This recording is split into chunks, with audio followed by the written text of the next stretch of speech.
And as we told you guys earlier, of course, it's Financial Friday. And who else to have here but Ike Trotter to give us some more financial guidance. Ike, good morning. Good morning to you, and Happy New Year. Happy New Year, Ike. I brought by a gift if I could. Uh-oh, love gifts. If it's all right with the management here, I thought we would blow the year in pretty good here. Very nice, there you go. Happy New Year. Well, you know, it's also nice to say that this starts my third year being on here for the Financial Friday segment, so I'm looking forward to it.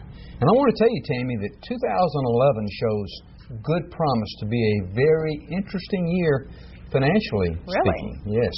So what I have done is I have taken the liberty to bring along my prediction bag with certain predictions for the upcoming year.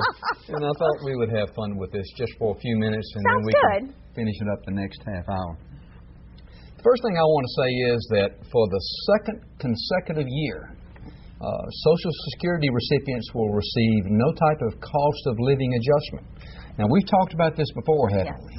But it's a real shame. I mean, those people that particularly those that have retired and they went in 2010, they got no type of an adjustment. They're seeing this year as well that there will be no type of Social Security adjustment for inflation. And everything is going up out there. That's going to be awfully tough. Now, contrast that situation to what's could be occurring at the gas pump, where in 2011 some economists are predicting that the price could increase to more than $4 a gallon to fill up our cars and our vehicles. Most recently, I actually heard it was going to be $5 a gallon coming up. Now, Tammy, if you want to rev up inflation, if you want to put stress on the overall standard of living for American families, there is no better way than to do that by increasing the price at the gas pump. So that's going to be a real concern. I don't know where we're going from that. The situation that happened in the Gulf last year with the BP oil spill did not help things. It probably curtailed exploration for oil, and so we're starting to see that. But that's the real problem. The next thing that we're thinking that may occur in 2011 is that, unfortunately, mortgage foreclosures will continue to be at levels higher than normal. And this represents a continuing problem with our country as it's trying to come out of what most people are calling now the Great Recession of 2008. We've seen a lot of mortgage foreclosures around here in the Delta as well. Gosh, has it been that long? Since 2008? 2008. Wow.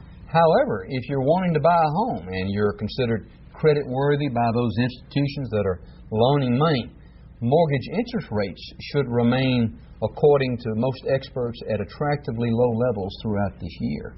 So if you want to buy a home, it'd be a pretty good time to buy one. Still a buyer's market. If you can get the financing.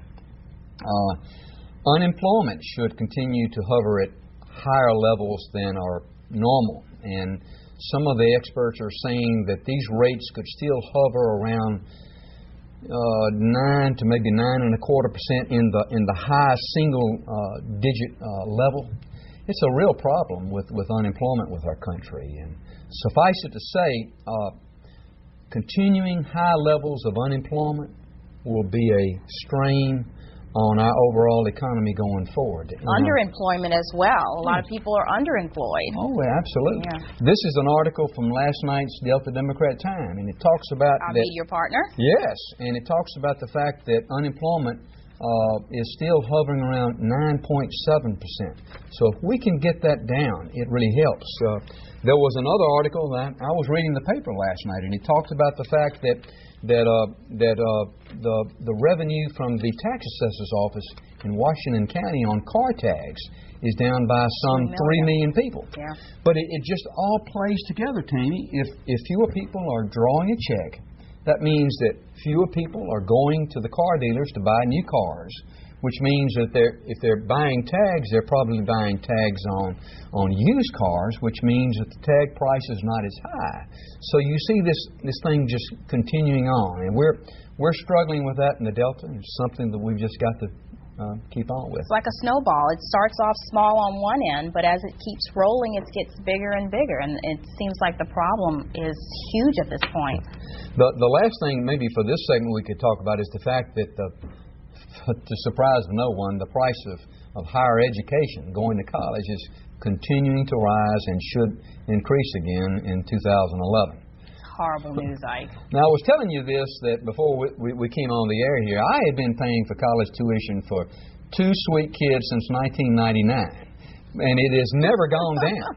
But we're also seeing this year that some of our sister states, particularly Alabama and Tennessee, that are offering what are called prepaid college tuition programs, we're seeing some problems with that. And so it's just going to be a tough year for education. Well, when Ike Trotter comes back, we'll talk more financial fitness with our Financial Friday segment. Stay tuned. Welcome back to Delta Daybreak. I'm Tammy Eswick, and Ike Trotter is with us once again to wrap up our Financial Friday segment for today. Yes, we're talking about first of the year issues and things we might see in the year ahead. And Tammy, probably the most interesting economic news coming in 2011 will probably be the fact that the first wave of baby boomers will start turning age 65 this month, which means that over the next 18 years, we will see all those people becoming eligible for Medicare. Uh-oh. Yes. There are some 75 million people in this country, or approximately 28% of the population, of people who are considered baby boomers, myself included. And that's bringing a lot of concern from some quarters about the fact of the ability of our country to continue to finance this 45-year-old government-sponsored health insurance program.